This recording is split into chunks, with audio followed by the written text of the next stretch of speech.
Wrong in my judgement. నన్ను మార్చుకోమని చెప్పినా కూడా నేను మార్చుకోలేదు. Because I feel Rohit gave 100% performance than Aman. ఇప్పుడు ఈ అమ్మాయి ఏమంటుంది, అమన్ సుధన్ కన్నా 100% ఎఫర్ట్ ఇచ్చింది రోహిత్ నాయుడు అనేసి. కానీ లాభం ఏంటి? అతని కోసం అతను స్టాండ్ తీసుకోవాలి కదా. అక్కడ ఉన్న వాళ్ళందరూ అమన్ సుధన్ గెలిపిద్దామని ఫిక్స్ అయిపోయారు. కానీ నీ కోసం నువ్వు స్టాండ్ తీసుకోకుండా సైలెంట్గా ఉంటే ఇలాగే అవుతుంది. ఇప్పుడు చూడు, ఒక అమ్మాయి స్టాండ్ తీసుకుంటుంది నీ కోసం. ఈ రోజు నిన్న 2 సార్లు ఇదే మాట రిపీట్ చేసింది. I choose to be there, I have put myself stay and అవును, ఎగ్జాక్ట్లీ దట్స్ మై పాయింట్. మీరు ఏం చేయలేదు కాబట్టి వాళ్ళు ఇచ్చిర్రు మీకు కదా. అరే నువ్వు ఏమన్నా అనుకోరా బాయ్, నువ్వు కమెడియన్కి ఎక్కువ, హీరోగాడికి తక్కువ. ఎందుకు చెప్తున్నావు తెలుసా? అసలు వాళ్ళిద్దరికి డిస్కషన్ జరుగుతుంది, నామినేషన్స్ లాగా చేసుకుంటున్నారు. తర్వాత ఎవరి గురించి మాట్లాడుకుంటున్నారు?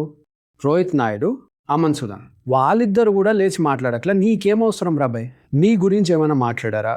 నీ గురించి ఏమైనా నెగిటివ్ కామెంట్ చేశారా? అరే వాళ్ళ గురించి మాట్లాడిన వాళ్ళే సైలెంట్గా కూర్చొని ఉన్నారు. నీకేం అవసరం? అయినా కూడా అపూర్వాన్ని ఎందుకు టార్గెట్ చేస్తున్నారు రా బాయ్? నాకు అర్థం కావట్లా. ప్రతి ఒక్కరు జడ్జెస్ నుంచి కంటెస్టెంట్ వరకు అపూర్వాన్ని టార్గెట్ చేస్తున్నారు.